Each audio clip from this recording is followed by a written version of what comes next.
Alright, Booyaka Show! Welcome back to the latest episode ng nakasulat sa t-shirt ng aking kasama na guilty tuloy ako, hindi ko mahanapin sa gulo ng kabinete natin. Welcome back to Project Pilipinas. Kamusta, brother? Hello, okay naman. I'm good. Ganda naman. Ganda kasi dami Good lang. marites. Yes, ito, steady lang dito.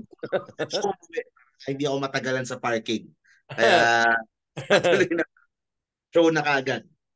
Sige, sige bro. Bago natin pag-usapan ang First Lady, mga katuning talk, dati Tony Talk, ngayon Toning Talk, di ba? Ayan, medyo nag-update tayo from Tony Talks to Toning Talks. And bago natin pag-usapan, of course, itong mga implications for the opposition. I mean, ang daming pag-usapan, no? Doon sa mga susunod na episodes, pag-usapan natin the Senate. Will the First Lady run for the Senate talaga? As some people are saying it.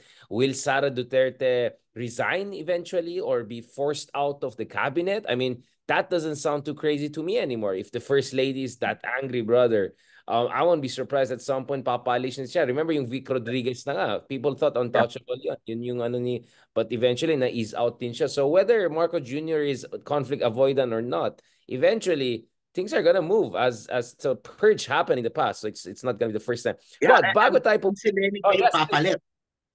Kung si Lenny ba yung papalit? Kasi ang daming usap-usap, ang daming chatter online about that. So, mamaya pag-usapan natin. I think speaking of chat, if I'm not mistaken, nag-trending yung pangalan ni Lenny kagabi. Sabi ko, Lenny, ano kaya nangyari? Di ba, sabi ko, di ba nagta-travel niyan? Baka nasa Toscan yan or something. Yung pala, pinupush ng ibang tao na siya na lang mag-Secretary of Education. I mean, I know it's half Yes, joke, if not full joke, or meme yun, but I think definitely Lenny will do a far better job. Just by the sheer, I agree. let's be honest. Of course, I don't think she's necessarily the best person for the Department of Education. You really need someone with a PhD in education or someone with background in education, like sila brother Armin and people who oversaw in K-12 transition. But definitely Lenny will do far better in the Department of Education than si No Comment. All right, si No Comment ng No Comment, tuloy kulelat na naman ng Pilipinas sa education. At kung gusto nila magpalusot, yung 6 years before Sara Duterte administration na in charge of DepEd. So, ewan ko na kung anong excuse nila. But bago tayo pumunta sa politika, dito naman tayo sa aspeto ng high culture, brother. High culture. Okay. Eto na, may bardagulan din pala sa Itbulaga. Can you tell us, give us a Mama OG update? What's going on, brother? Um, yung pinaka-punot dulo dun sa latest na issue na naman between It's Showtime and Eat Bulaga. Kasi last week, nagsimulang lumabas yung mga news na nalulugi daw yung Eat Bulaga. Okay? Nalulugi daw. Sobrang baba daw nung kita, natatalo parati sa ratings, at baka daw magsara na. Ang daming nagsilabasan ng ganun. Mga maliit na pages, hanggang kinover ng mga mas malaking pages, hanggang nakaabot sa kay Mama OG Diaz sa kanyang vlog na nireport niya pero patanong, o totoo ba na nalulugi ang Eat Bulaga? O wag naman sanang nalulugi ang Eat Bulaga. Pero kung totoo man yan na nalulugi yung Eat Bulaga, so puro patanong eh. So ganun eh. Pero Para ah, style natin, di umano. Hindi ko Di sinasabi umano, na oo. Para safe sa cyber libel, di ba? Pero pero ah, nung isang araw, parang siguro napuno na itong sila Tito Soto, ay kinall out nila on air. Na sabi nila na hindi totoo yan. Kumbaga, we are willing to show yung aming financial records na hindi nalulugi ang Itbulaga. At nakita ko kahapon, pwede kong ibalita din mamaya. Ah, yung Itbulaga hindi nalulugi at ibalita maayos mo na maayos ngayon. naman yung Ibalita mo na. kanilang financials. Sorry? Ibalita mo na ngayon. Kailangan natin O malaman. sige, hindi, sige, balita ko na ngayon. Okay. So last year, 2023, 500 million generated sales. Okay? Which is malayo kung ikukumpara mo doon sa Aldab days na talagang billion yung kanilang ano. Pero 500 million yung kanilang kinita, siguro mga 45% doon is TV commercials, 45% is yung mga sa loob ng show, yung sa loob ng programa mismo, yung babanggitin nila doon sa mismong loob ng segment, and around 10% is from online sales, which is YouTube and all that. So maliit pa rin yung online. Hindi talaga kayang sustain. Tapos yung kanilang expenses was around 400 million kasi they had to buy everything eh. When they moved from GMA to TV5, Oh, from scratch kasi capital from investment. scratch, mga lights, yung mga cameras and all that, so they had to buy lahat. So umabot ng 400 million plus yung mga salaries nila yon kasama na doon. So ang net profit, ang gross profit nila before taxes was around mga just below 100 million. Okay, so yun ang 2023 nila, which is yun yung report nila sa BIR at yun yung kanilang isasubmit ngayong submitan ng taxes. So it shows na fake news yung lumalabas na nalulugi. Okay, so hindi nalulugi, yung the show is healthy naman pagdating sa finances. Tapos syempre ang look forward mo diyan is the upcoming election season na doon humahataw yung television naman kapag yung mga parang ganyan na midterm elections, lahat ng mga advertisement. So yun ang inaasahan ng Itbulaga moving forward para mataas yun. But definitely, the landscape has changed dahil sobrang hirap na sa national TV. Nagkaroon ng issue kasi si Joey De Leon humirit. Kasi sinabi nila, huwag kayo nagpapaniwala doon sa mga pages na yan o sa mga channel na yan na nagkakalat ng fake news. Alam nyo na, di ba? Ang sabi ni Joey, o bago kayo magganyan, umabot muna kayo ng 15 years. Pagkatapos, tsaka ako luluhod sa inyo. 15 years, 20 years, 30 years.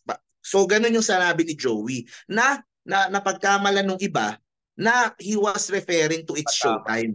Patama sa show. Yeah, yun lang maisip. Patama sa its showtime. Yun din yung Tama. naisip mo, di ba?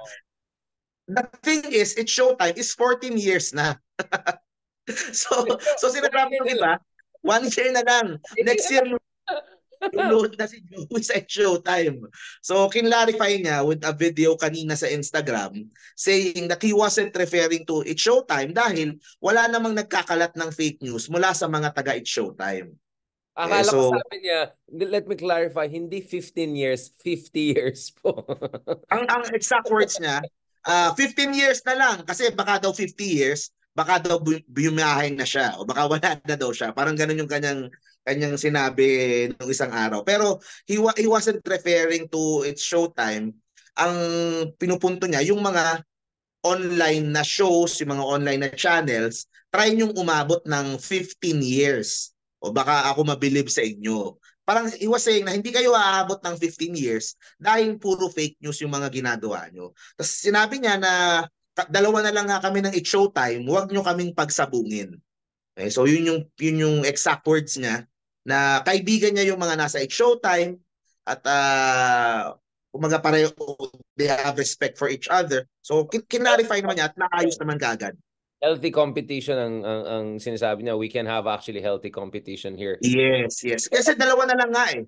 Dalawa Right. na lang, maganda na merong alternative yung tao to watch. And napakahirap ng television industry sa ngayon, napakahirap kumita, napakahirap magdepende lang sa mga TV commercials. Kasi isipin mo kung magdepend lang sila sa TV commercials, wala sila ng mga inclusion sa loob ng show.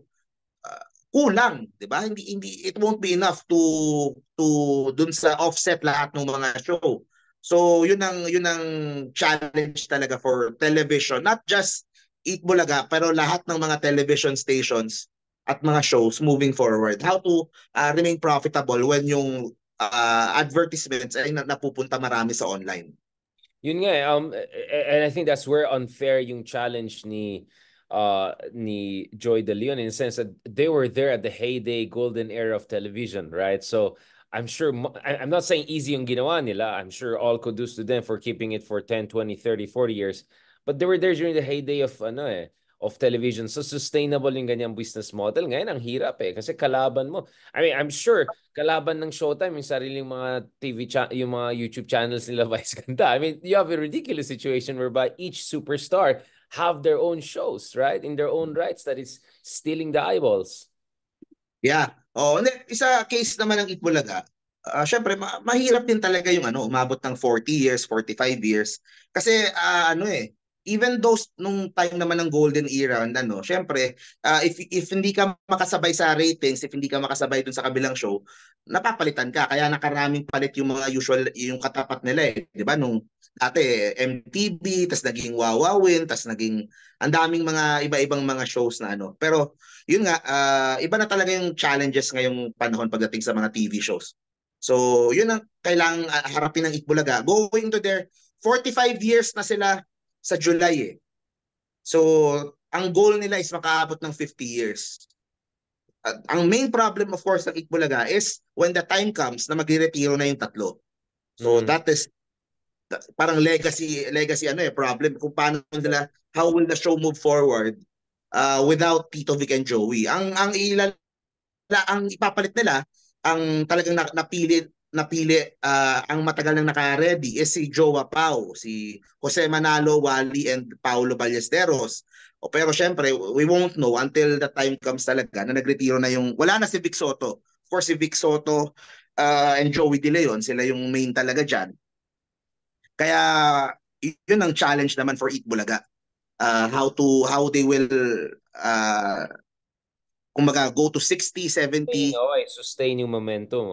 Tama. Yung momentum in a tough time for television, tapos wala yung main star mo. So yun, you need talagang mga top na main star eh. Parang yan ang Vice Ganda, yan ang Willie Revillame. 'Di ba? You need mga ganung klaseng stars to sustain your show, para to get audience for your show. Ang nangyari kasi last week, since nag-move yung It's Showtime sa GMA, sumipa yung ratings. They were averaging 3% sa Nielsen, 3%, 4%, sumipa to 8% combined. So na-sustain na yun for 1 week, around 8%, 7%, 9%, while Itbulaga remained at 4%, 4.5%. So you could attribute that also doon sa lakas ng network ng GMA. Kasi there are places na GMA lang ang malinaw ang station. Kaya dati naman Itbulaga had that advantage. Ngayon sa TV5 is still playing catch up pagdating sa reach. So yun ang challenge for Itbulaga. Pero sa akin nga win-win naman eh, kasi Showtime got to the larger station na mas malawak yung reach. So, kumbaga, yung nawala sa kanila from ABS, baka mabawi nila dito. While Itbulaga naman, although mas maliit yung reach, at least buo nilang nakuha yung pangalan.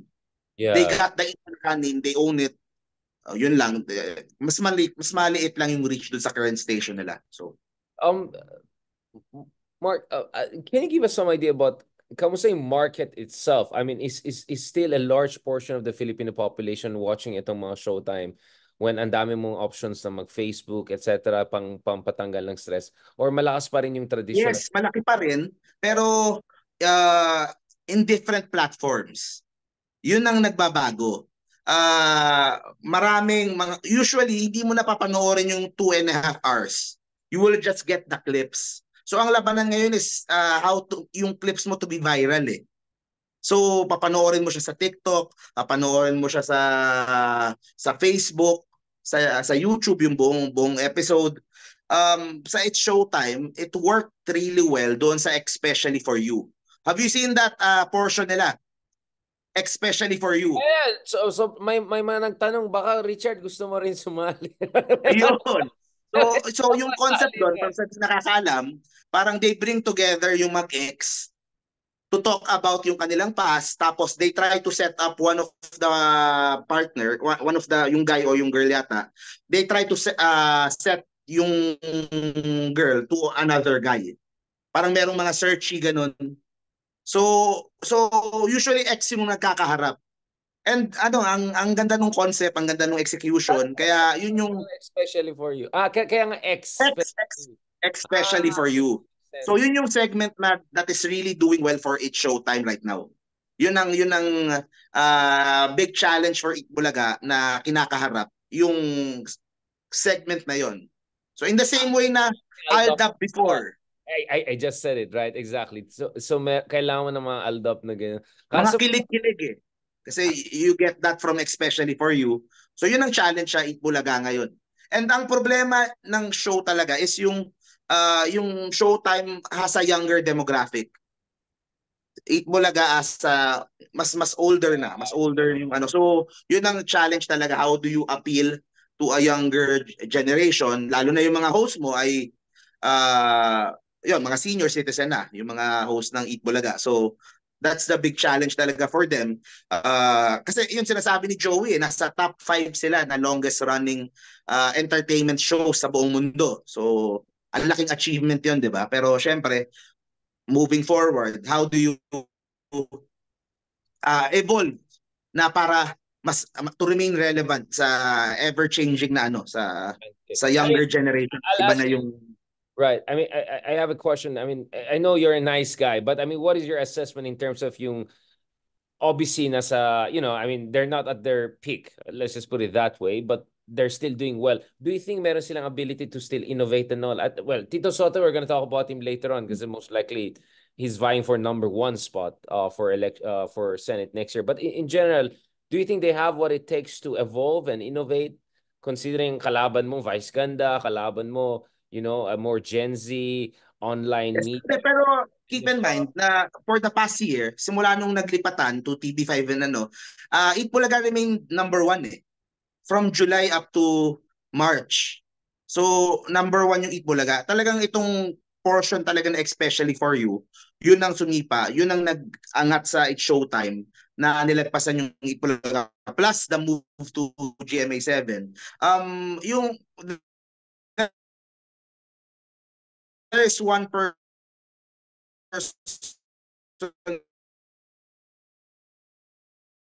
sa Itbulaga, si Ma'am Jenny Ferre, dub. Naman na ano, na kaya nila mag-evolve and mahanap yung ano. Pero it's ano, mahirap talaga katapat si Vice Ganda kasi ibang klaseng talent din talaga si Vice Ganda. And in terms of sa pagpapatawa, pagiging sa witty, Oh, sa ano, so generational talent din eh. In the one. same way na yung Tito Vic and Joey, 'di ba? Sa panahon nila, ganun din. So it's always going to be a challenge. Pero ang main ano nila is yung sa younger generation talaga. Kasi definitely meron silang sariling audience eh, yung Itbulaga eh, na loyal sa kanila. Pero yun nga, that loyal core audience is syempre growing older every year. So how do you appeal sa Gen Z? They got Atasha Mulak, they started to get Andres, yung twin brother ni ano, ni Atasha Mulak. So mga ganun, mga bagong Yeah. love team. So I mean, the whole I'm confident kaya nila yan, pero it's going to be challenging. well, the especially for you thing, it shows that you know it's also about the innovation game, right? So they steal the thunder a bit. It used to be the whole Aldab thing, but yeah, so that means they have to innovate and move it up. I mean, I don't know about your experience. My experience of the Itbulaga was when I was studying high school sa Baguio. During break time, lunch time, baba ako. Bundok kasi, di ba? Akit kami sa eskwela, baba ako sa bundok. Uwi sa bahay kakain, and that's the time I'm seeing Lola and everyone watching It Bulaga, and then I'll go up again. So ganun na-sear sa memory ko yung Showtime. Do you think maging ganyan din ang appeal sa generations nowadays, or yung tipong magstay na lang ako Oh. magstay ako sa Dalawa yung kailangan eh. One is innovation, tama ka doon. Yun yung ginawa ng It's Showtime. The other one is person. Minsan you just need that one person na that would raise up ano eh. Sa case ng Itbulaga, mga 10 years ago, it was ano eh, Riza May. You remember Riza May nung bata? Si Charap Charap. So that time, sobrang lakas sa ratings nung si Riza. Yung Showtime, ngayon, they have itong si Kulot. Paano to? Kulot. Yung young girl na very witty din. So, it's also about finding the right person that magte-trending and finding the next big thing. So yun innovation sa mga segments and then finding yung the next big thing. Kasi after nung kay Raisa, yung sila Aldab na, si Main na eh. Before nun, if you go back 4 decades ago, si Aiza Sigera, di ba? Yung around that time. Tapos, you have yung Sex Bomb Girls. Di ba? There was a time, talagang sobrang hot nung Sex Bomb Girls sa talagang noon time, sila ano talaga yung sa group na yan. yun, may isang issue pa kasi nag-break na, ano na eh, kumaga yung yung original sex bomb, nagkanya-kanya ng ano, may mga asawa na, yung iba rumaraket, yung iba umaano, mga business. Pero ano, they would guest sa Itbulaga, sa TVJ once in a while. Pero ang napunta doon sa GMA7, yung si Rochelle. She's the most ano eh, she's the parang nasa harapan nun eh. Uh, One of the recognizable sex bomb girls noon. Tumawid siya doon sa tape eh. So she joined dun sa tape. Kaya nagkaroon ng issue tuloy while the rest of the sex bomb girls remained loyal to Titi Vic and Joey. So parang may ganung issue pa with the sex bomb pero ayun, they would still guest pa rin once in a while sa Itbulaga. Parang ano eh, once a Dabarkads, always a Dabarkad. Parang ganun yung ano nila. Pero like sinabi din ni Anjo in a recent interview kay Mama Oji, kay Mama Oji din niya sinabi na once umalis ka sa Itbulaga, you don't get your spot back eh. So yun yung sinabi ni Anjo. He was in the show for 20 years.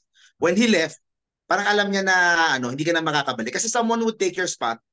So, pero once a Dabarkad, you're always welcome to guest and promote and ano, kumbaga Dabarkads ka pa rin for forever. Pero yun lang, hindi ka nakasama sa main cast. Right. I mean, just the other thing, I remember yung video ni Vice Ganda dun sa, yung parang nasa video siya, nasa logo ng GMA, Oo, Towers. diba? I mean, that's like the ultimate, like Justice League meets Marvels or something like that. Diba? Again, I'm not necessarily a fan. I'm just saying it in terms of the market power, in terms of network power. Sinama mo yung fanatic support na ABS-CBN and all of that for Vice Yeah. Ganda, kind of pink support. And then the network power of GMA. The network. Yun ang challenge ng Itbulaga kasi dalawang group of stars yung nasa It's Showtime. You have the ABS-CBN pool of Star Circle and yung lahat ng pool nila ng artists. And you have also the GMA Kapuso Sparkle artists. So dalawang set. And TV5, konti pa lang yung mga exclusive talents. So yun ang challenge nila. Ang katapat nila is the buong GMA, buong ABS Stars, ang dami nun.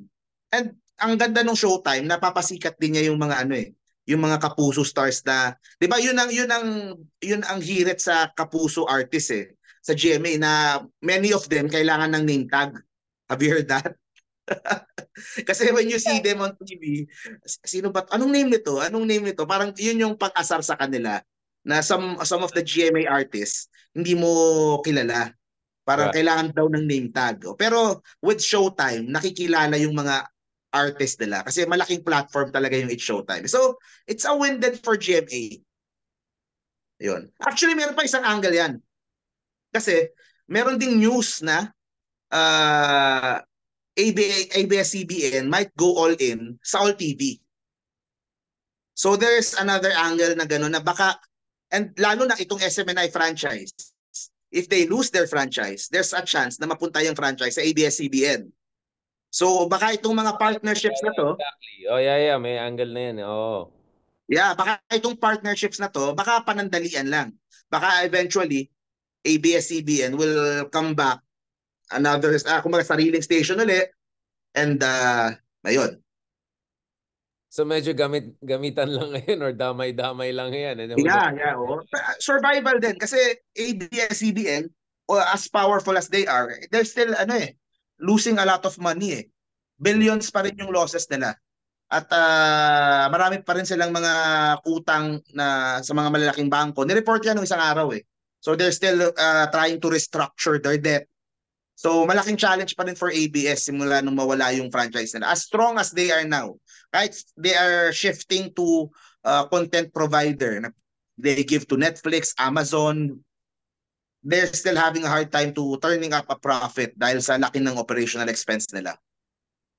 Right. Thank you very much, Mark Gumbo. I think that was a very long intermission number. Wala pa yung guest natin na sa kabilang channel pa. Pero let's do this. Anyways, we have been doing this without them. Dapat alam naman nung isang guest sana na medyo naghihintay kami ng matagal dito. Okay, anyway, thank you so much for that. Gusto Thank natin you. Sabi nga ni Joy Del yun, healthy competition tayo. So let's just stick to healthy competition here. Umabot muna ng Oo. 15. Yan din. Puro tayo mga bagong vloggers lang. Okay. Uh, Pasensya na, mga ano yan, birth pains ng mga bagong vloggers. On that note, thank you very much, Mark, and talk to you in the next episode. Thank you.